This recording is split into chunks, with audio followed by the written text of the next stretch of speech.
So thank you for everyone for coming. I know it's a rainy Saturday, and this is what it's all about, talking watches with super passionate people.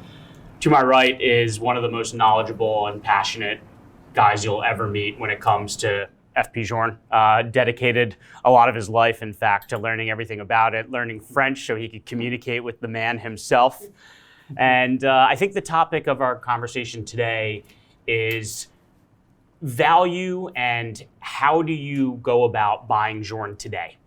Because 5 years ago, 10 years ago, you could have bought whatever you wanted. We were talking about it when Osama bought his Chronometra Blue.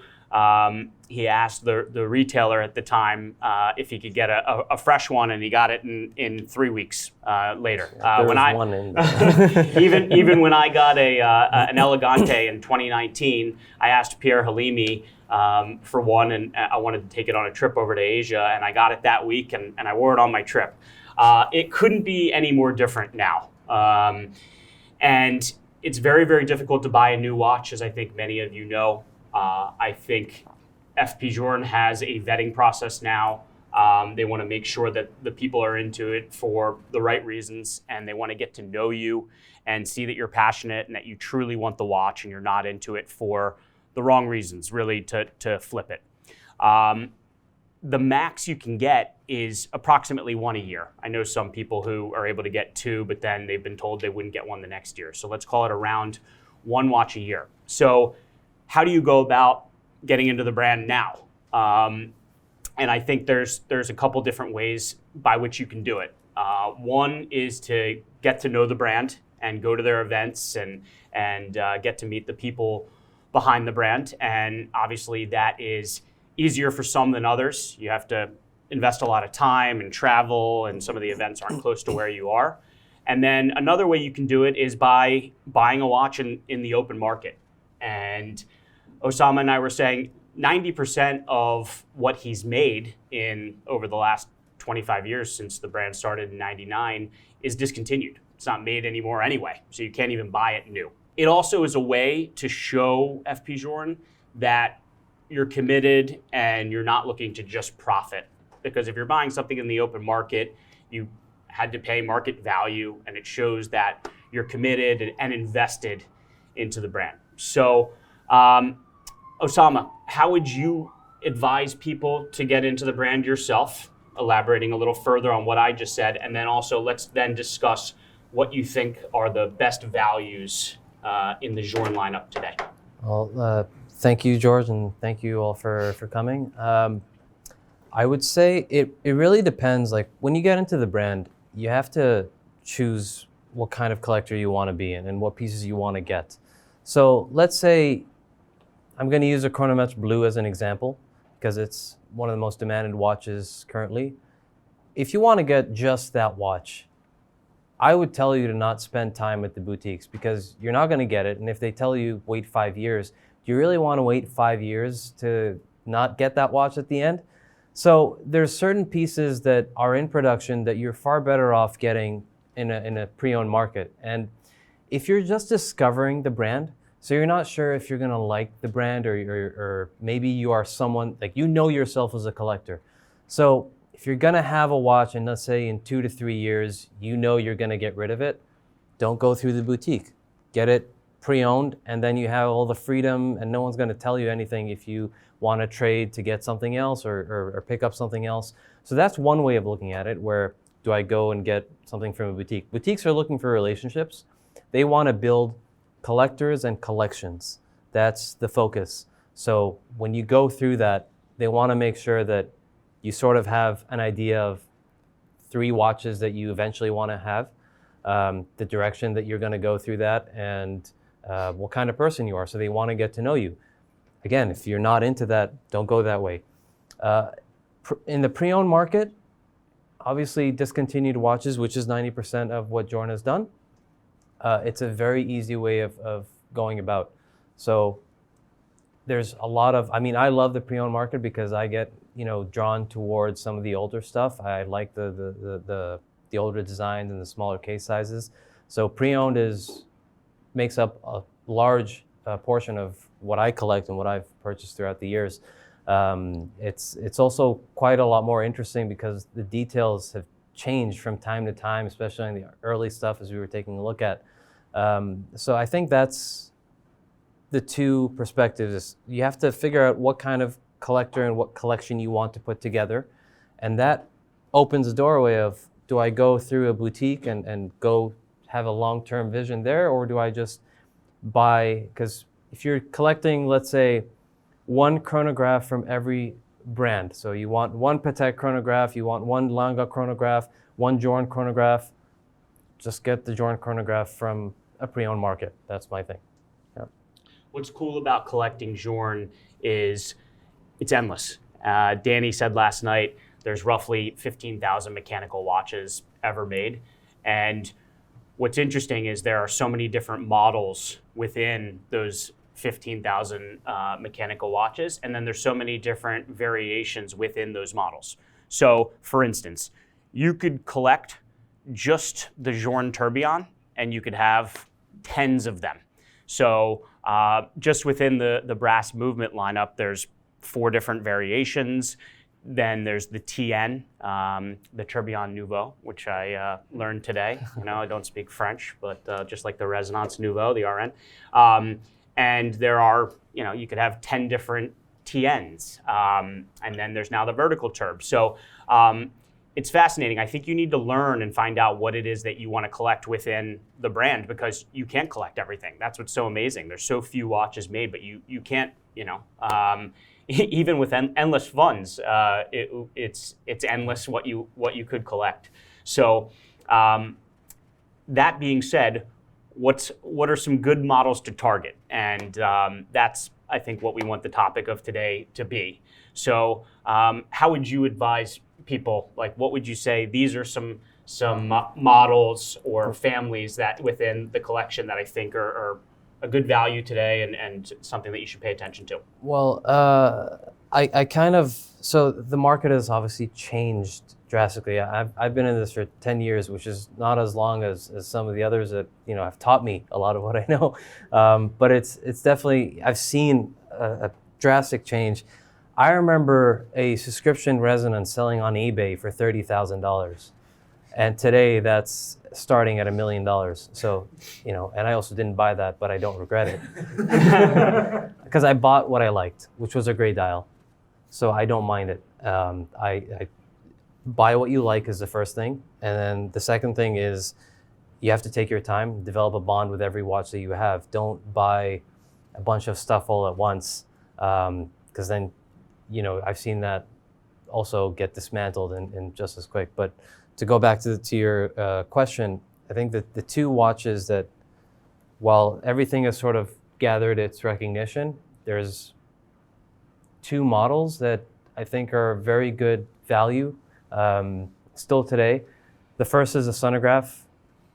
I think that watch, it is one of the most complicated watches that the brand produces. I have no idea how retail for that was back then. 60,000 for platinum, was it? 63,000 for platinum gray, 59,000 in rose gold. I went to the manufacturer, and every watchmaker is like, that's a real challenge to put together. So it's not something that you can sleep on when you're working on. In terms of finishing, in terms of the mechanical engineering behind it, and it's, François-Paul often wears either a Ferrari Chronograph or he's got the aluminum one. So he also loves that watch and appreciates it. So that watch is a whole testament. And also, we spoke of, there's different versions of it. So you have the dress watch, the original one with the leather strap. It's my personal favorite. And then you go into the Line Sport, which is also heavily underappreciated.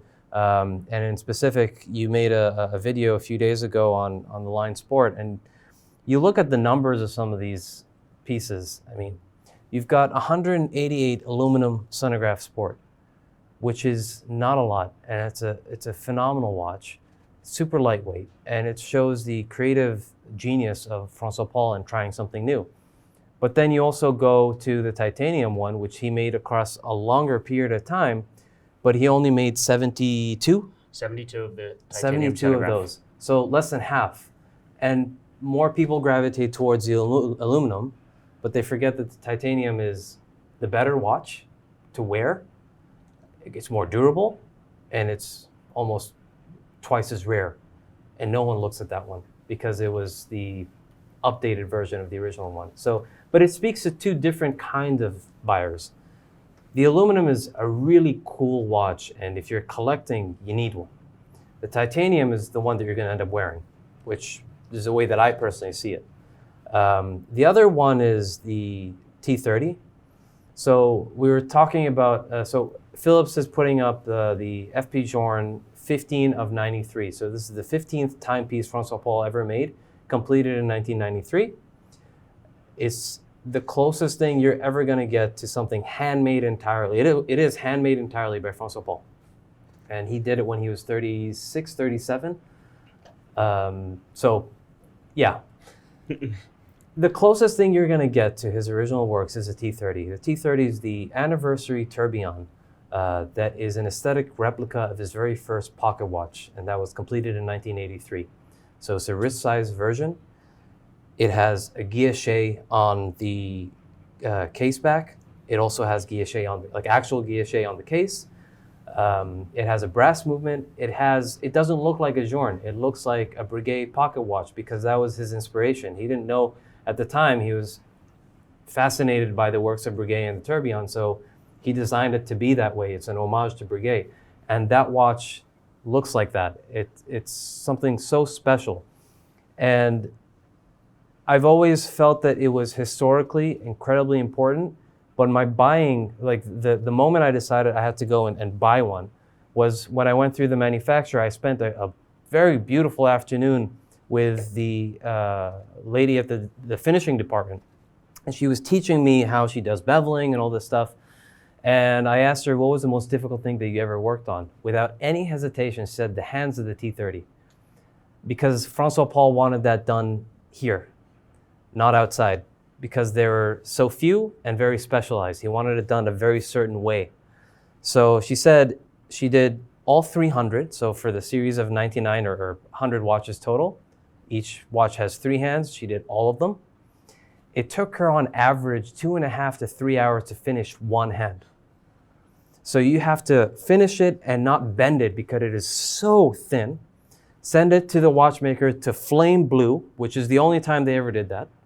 And then they send it back for her to finish and polish the last time before they put it on the watch. She said those were the hardest days of her career because she sat there, the watchmakers would finish the movements, put the dials, and they would come over every time and say, are you done with the hands? And she was so stressed out.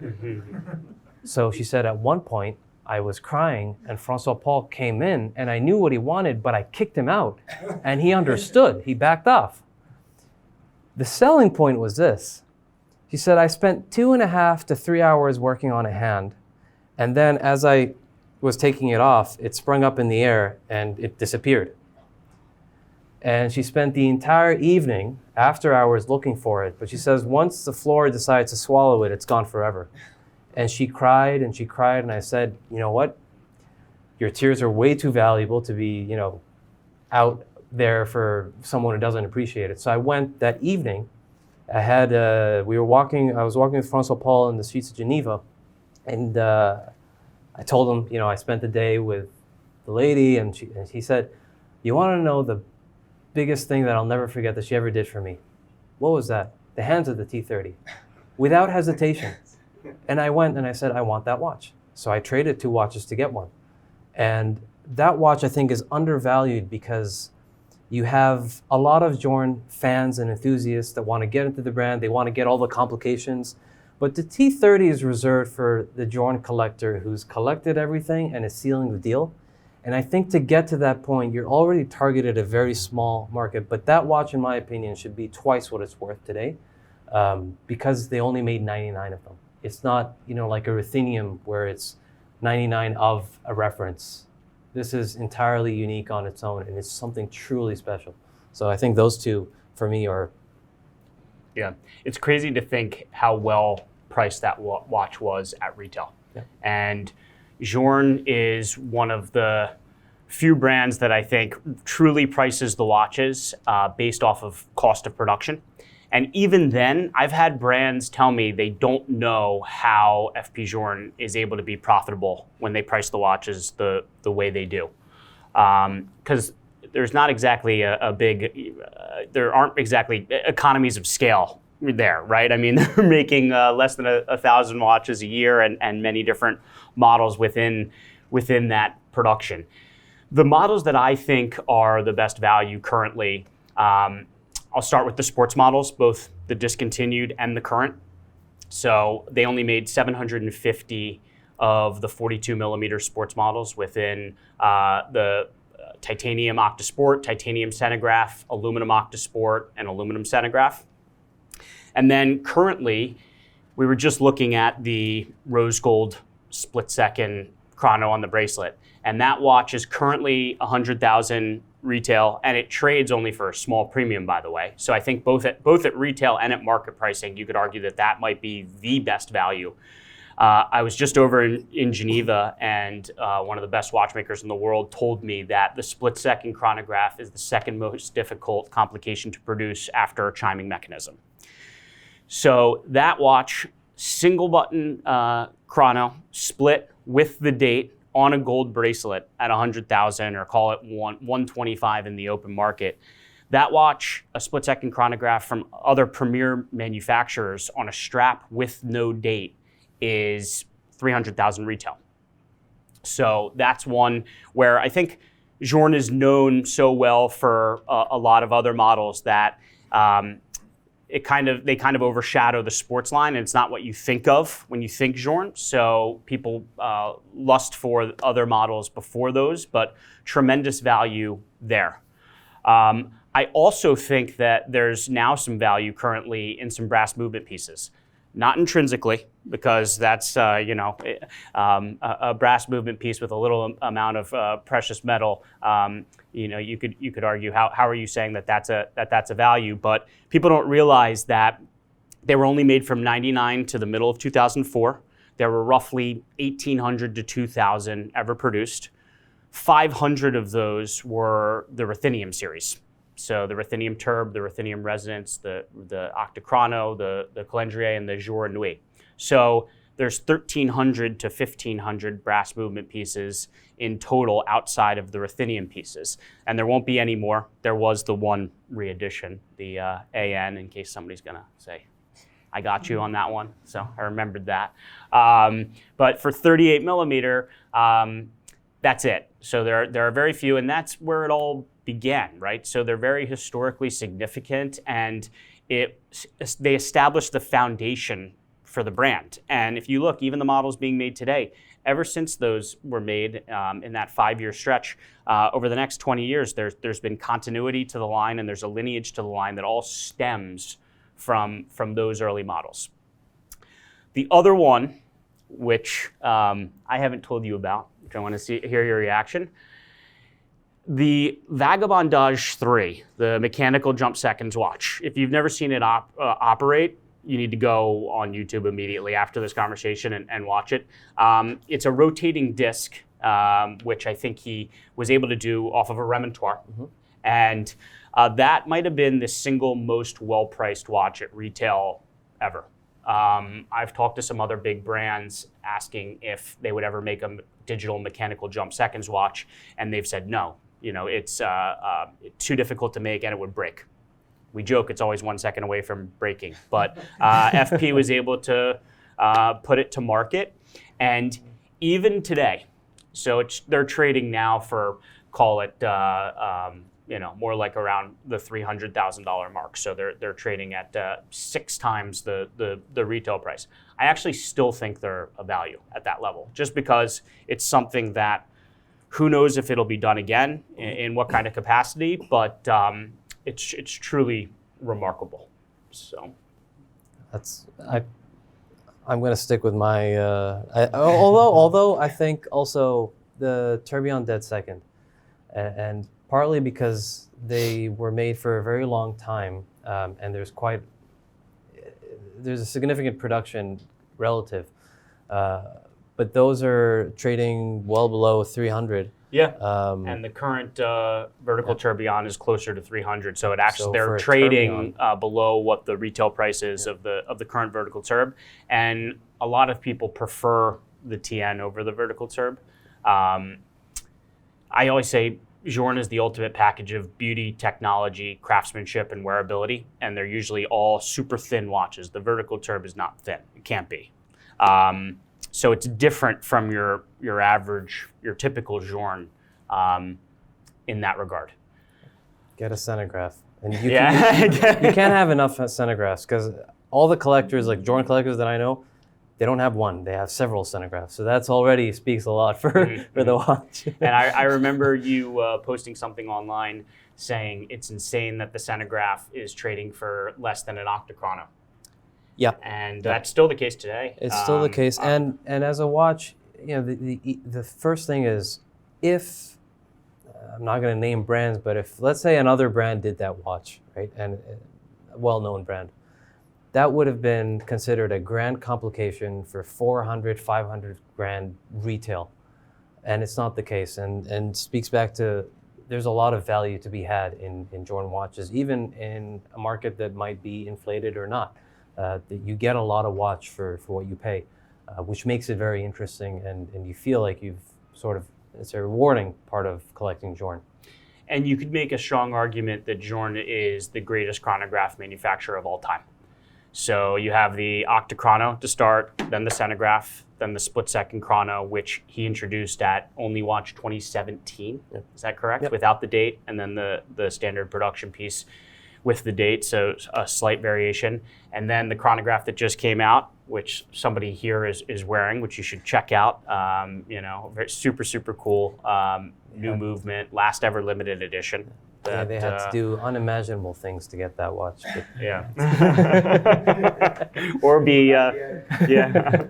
So I think it'd be fun to open it up and just, you know, if anybody has any questions about value, what to target, how to go through the process of buying a Journe today, don't be shy. Yeah. I have a question. If you collect, let's say, Pateks, APs, how do you jump the next step to start collecting Journes?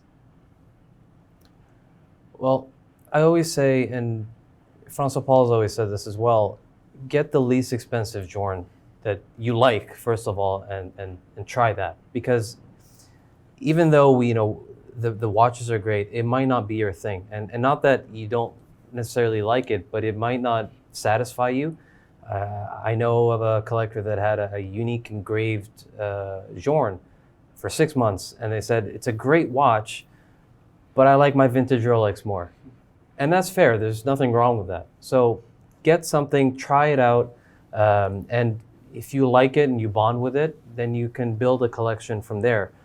Maybe you're satisfied with just the one, and that's fine as well.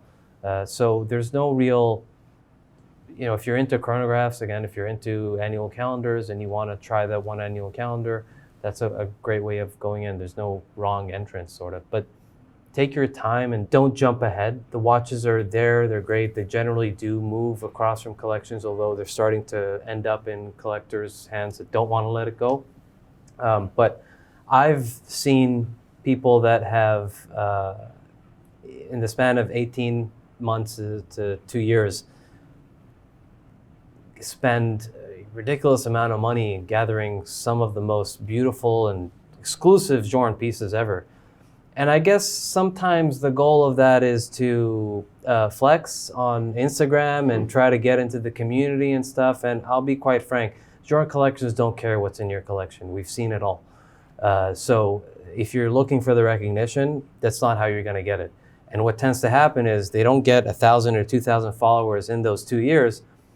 And then you just start dumping the watches in the next 6 months, because they haven't had the time to develop that connection with every single watch. But if you take your time and you go slow, they're gonna last you forever. And you'll appreciate it forever, because maybe you even get to a point where you say, I have 4, I have 5, I don't need another. And maybe if you do, you're gonna say, I love Chronographs, so I have 4 Chronographs and I want a 5th one now, and I only wanna collect them, and that's okay as well. So figure out the what you're really seeking and just do your own thing. Buy what you like. Mhm. And quick follow-up, if price was not an issue at all, so any price, which models would you guys get today? I'll take that one while you think. So I would get a Jade Tourbillon. That would be my favorite, or a Vagabondage 3, the mechanical jump seconds. Those would be my top two, for sure. I would go to the Philips auction and write them an open check for the 15/93 Tourbillon. And speaking of that tourbillon, I had an interesting conversation with another rather large Journe collector, and we were like, what could we possibly do to get our hands on that watch? Would we trade our entire collection for it? And he's like, yeah, I think you and I are stupid enough to do that. And I was like, yeah. But then hold on a second, that also gets rid of something that makes collecting so fun, which is you wake up and you choose what you want to wear and you give it life and you wind it. That's a pretty big compromise. So I'd rather own, I don't know at this point, but with an open check, if my collection was worth that watch, I'd probably. Thank you. Another thought I had, if you want to start now to like buy your first Journe, because oftentimes you learn from owning it and wearing it, right? So I would advise to buy a Chronometre Souverain. You'll get the feel of a Journe that way. It's power and precision, power reserve, small seconds, and then that's like the simplest watch from a complication standpoint. And then also you're probably going to be paying anywhere from $50,000 to $60,000 for it, and figure your downside on it is $10,000, which is probably the smallest downside. If you wanted to trade the watch, so that would be if like you want to take the jump. Where do I go? And then hopefully you can learn from that experience. And then I would just try and become as educated as possible on the brand. That's a manual wind watch. If you wanted a self-winding watch, I would look at an Octa Automatic Reserve or an Octa Automatic Loon or an Octaloon. That would be the self-winding watch that I would start with. And then you get a feel for it. You learn how it makes you feel, how it wears, and then you can branch off from there. And the Chrono Souverain's an interesting one because the gap between the market price and the retail price is really not that high. I believe it's only about 10 or something. Yeah, 10 to 20,000 and premium. you can find pieces that are in absolute mint condition, selling for small premiums, and that's a very easy way to get into the brand and to try it out and to not have to wait through 600 appointments at a boutique, And so it's a very approachable way. I'm going to throw in sort of on a side topic here of what is interesting about collecting Journe. We mentioned the details, so I always like to say that for example, my mother would walk into this entire display, and she would say all the watches look the same, and that's true because they're all designed by the same person. Okay, but then you have. My sister would say, no, actually, the Chronograph looks entirely different than the Octa, because it does. But then you also have the collectors, we can tell different models. I won't forget this. I was at the anniversary event for the New York boutique, and they did it. They had, I think, 100, 200 collectors in this private event place, and we were having dinner, and I look across the room, and there's like 7 collectors with flashlights and pictures and phones and stuff. And they all have, so I was like, so there's probably something interesting at that table. I go over and it's one watch, like one model. It's a resonance. 7 different resonance there. And they're all sitting there like, oh, my dial has a bit more shine than you. And that makes it interesting because there's always something that for example, I'm wearing a 38 millimeter Chronometre Souverain. It's the exact same model as the 40s, same dial, but that is enough to have a collector conversation and spark a conversation. And I think that's why once you go in, you're probably going to end up buying another one as well. I have a question. So you guys obviously sell watches. You can get them in other places like auctions, through private collectors. any tips in terms of if you're new to buying a Journe, like how much does reputation count? Great question. I think it's very important to know the provenance. So as you, I'm sure know, but some others may not. If a watch has been opened by an unauthorized watchmaker and you send it in for service, they'll charge you double. So you want to make sure that the watch hasn't been tampered with. At 1916, we service most of the Journes we sell before offering them for sale, and we offer a 2-year warranty through an authorized means behind every single watch. So when you buy at auction, we've bought at auction a bunch, oftentimes the watches are broken when you get them. So then after you receive it, you have to send it off, pay for a service. It could take 6 months. You service it in-house or you send it? No. Every Journe has to be serviced by Journe. So we'll either send it down to Miami where they have their domestic service center, or it goes to Geneva on the more complicated pieces. So great question. And I think, oftentimes, there are going to definitely be some times where you could get maybe perhaps a better deal if you buy it from a private, but it's hard to have a private want to sell the watch, right? So I do think it's important to know the service history and the previous ownership of the watch and make sure that it hasn't been tampered with. So great question. By the seller. It's worth your while to spend, don't cheap out on a reputation of a good seller, a private person as well. I think that's something where, it's sad to see someone try to buy a $100,000 watch and cheap out on $1,000 because, and then they end up with something that you have all these excuses, my bank is this, and then you're stuck with, you paid the guy, but you have no watch. Yeah. So go the extra mile, buy the service that you're getting, trust the seller, it's worth a lot. There are a lot of watches, actually, quite a large amount that are stolen, too. Okay. The stolen list is pretty extensive, shockingly. We were just recently, within the last 2 weeks, offered a big lot, and we did our homework and asked the brand about them, and we found out that they were stolen. They're on the market, special watches, too. No boxes, no papers, which is always a red flag. So it's scary. Somebody is going to probably end up getting burned thinking they're getting a good deal on those watches, and then you send it in for service and you get told that it's stolen. That's, sometimes when you try and save a buck, it ends up costing you more in the end. So I would advise people to just stay away unless you're certain that the watch is clean and no issues. And the brand's very open and they're very welcoming. So check the serial number before you get the watch if you can. I know some dealers and some private people don't like to share that information, which can also be a red flag. But you can run a serial number through any of the boutiques and they can tell you if the watch is listed stolen. Because if you don't do that, they will eventually, everything has to go back to Journe at some point. And if it's reported stolen, they will confiscate the watch and they will send it back to its original owner and you have no case. So it's very cool that you can find out a lot about every watch from the brand. That's not something you can do with most brands. Patek Philippe makes 74,000 watches a year.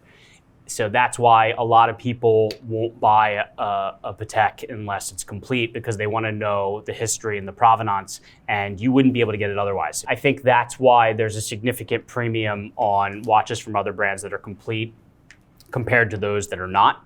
And with Journe, I actually don't think it's as important to have the original papers, because you're able to find out the provenance of the watch most times from the brand. So I'm asked about that a lot. It's like, how much of a value is it? This one has a C of A as opposed to the original papers. If you're confident in the provenance and history of the watch, then I don't think it really makes that much of a difference, because you really can find out the story on most of the watches. How often do you service your most worn Journes? Service is interesting. So I'm under the belief that if nothing's wrong with the watch, don't open it. I'm the same way. Yeah. And another thought I just had there is Journe hates winders. So Pierre Halimi too, absolutely can't stand him. It's like, why would you wear down the parts? What's the reason in doing that? Because you're just going to need to have it serviced sooner. So there's much debate over whether to keep a watch winding. And look, you want to make sure that every couple of years, if you have a watch sitting, you want to keep the movement lubricated and whatnot, of course. But as long as you're wearing it sparingly, I would advise against putting a watch on a winder. And Journe has made all of his watches very easy to set. His perpetual can be set entirely by hand through the crown and an underlug corrector, whereas a lot of other brands, you need a stylus. You asked about Patek Philippe. So another reason why, so the calendar needs to be set. It's something that you can do pretty quickly by hand. The only watches you should send in for service per recommended 4 years are perpetual calendars, because you want to make sure that they work before you actually need them every 4 years. Yeah. One more question, if I may. What distinguishes FP Journe from the other big brands? Rolex produces over 1 million watches a year. Again, Journes are rare, they're exclusive, and production is always capped at 1,000. And it's not capped because they decided, it's because literally that's what they can produce.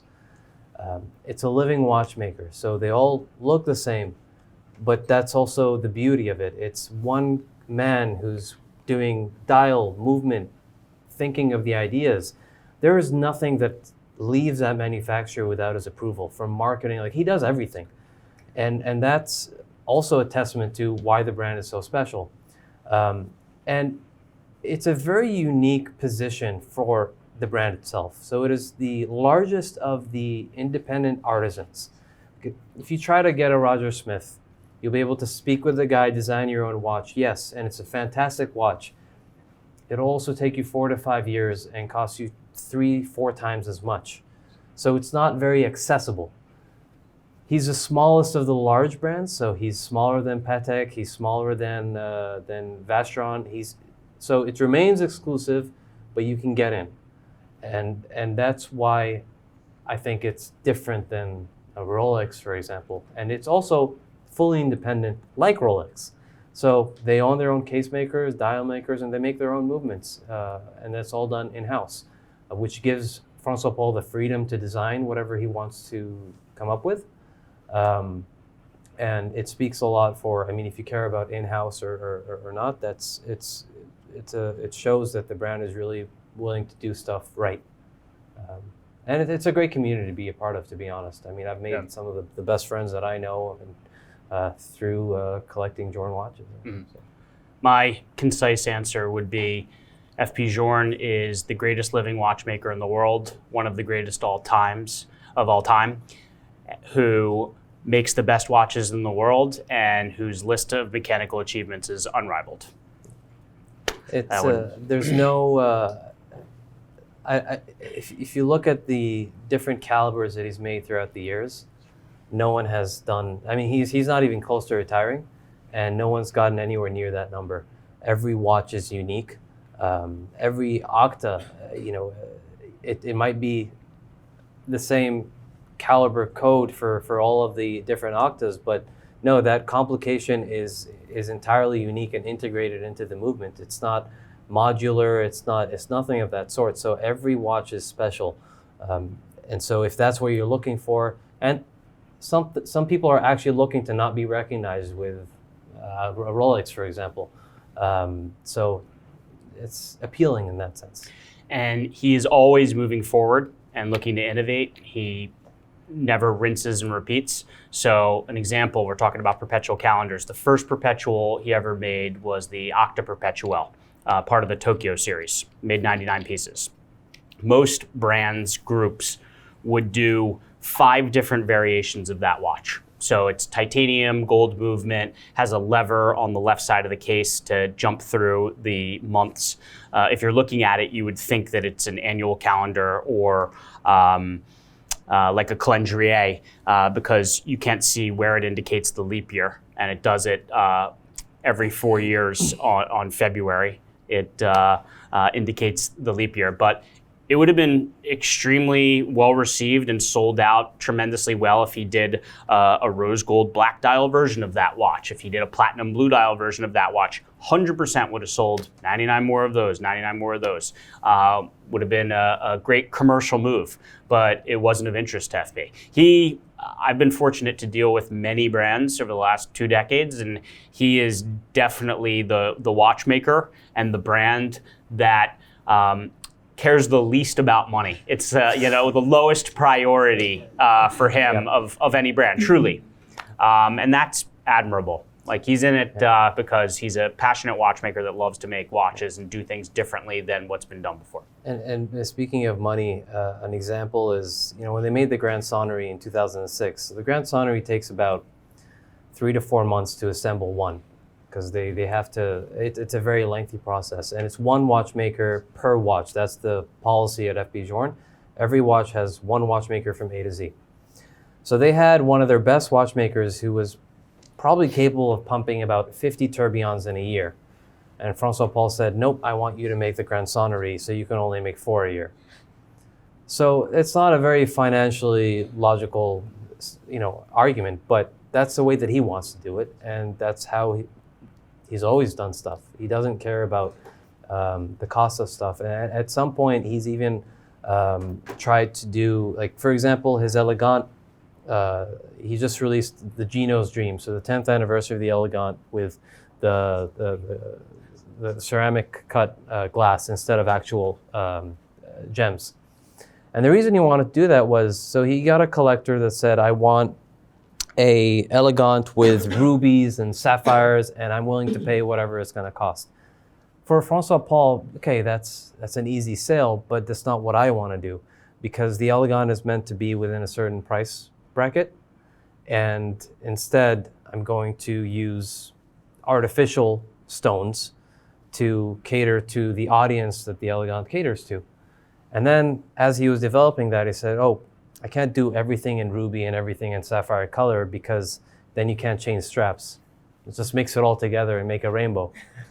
And that's how it became what it is, and that's why it's priced where it is, which is 35,000 Swiss francs for a watch that, they're not real gemstones, but that's the whole point. So he's willing to make those cuts because he believes that's where he wants to price his product. It's not about the fame. It's not about, he's still the same person he was 20 years ago. And, I've known him for just under 10. So he really hasn't changed. He lives in his rental apartment. Can I ask an unpopular question? What do you expect to happen when FP Journe decides to retire, or it passes possibly? So it's interesting. The first thing is the brand in around 2018, Chanel took a 20% acquisition of FP Journe. And the reason they chose Chanel was because, first thing, if something were to happen to François-Paul, the brand will likely be on the market, and it'll, if Richemont comes in or Swatch comes in, we've seen what they've done to brands. So he doesn't want that to happen. So Chanel are actual collectors of the brand. They appreciate the brand, and they have no financial interest in what the brand is going to make every year, because what Journe makes in a year, their Paris Chanel store makes in a quarter. So they really couldn't care less. And they have never, to this day, asked for any, show us your numbers. They let François-Paul do whatever he wants to do. For him, if he has a year that is probably not successful and he struggles a bit, he knows he has a support. And it's also opened the doors for him to experiment with things that normally he wouldn't experiment with, let's say a different material or something that Chanel might have the know-how. So it opens up the imagination a bit. That's in terms of the longevity of the brand. The other thing is, what about your watches? So every watch that he makes has a 3D plan of all the components and everything. And so that stuff, if the brand goes bust, that's public information. You find a good watchmaker, there's nothing in these watches that they cannot repair. Like a good watchmaker, there's no silicium that you need a special machine to make. It's the same, because he used to restore watches, and restoring is different than repairing. Repairing means my watch is broken, fix it, put something, make it work. Restoring means I have to look back and be the person that made this watch 200 years ago. So every great watchmaker, independent watchmaker that we know of at some point was restoring watches. And so in terms of your watches, there is the longevity. In terms of the collecting, I think it would be interesting because there's an era of Journe when François-Paul is designing everything, I think. And in the future, it's going to be somewhat of a bridge of how to connect that with now working with, you have to work with a design of some sort, so keeping the aesthetic. And it's not necessarily a bad thing. We've seen Ferrari be successful today, and they've had the era of Enzo and post-Enzo. So I'm not worried in that regard. I hope that answers. The value might most likely just go up. So. Yep, buy anything and everything you can. Yeah. Pre-retirement. Sell your house and buy it later. All right. Thanks, everybody. Thank Thank you. you.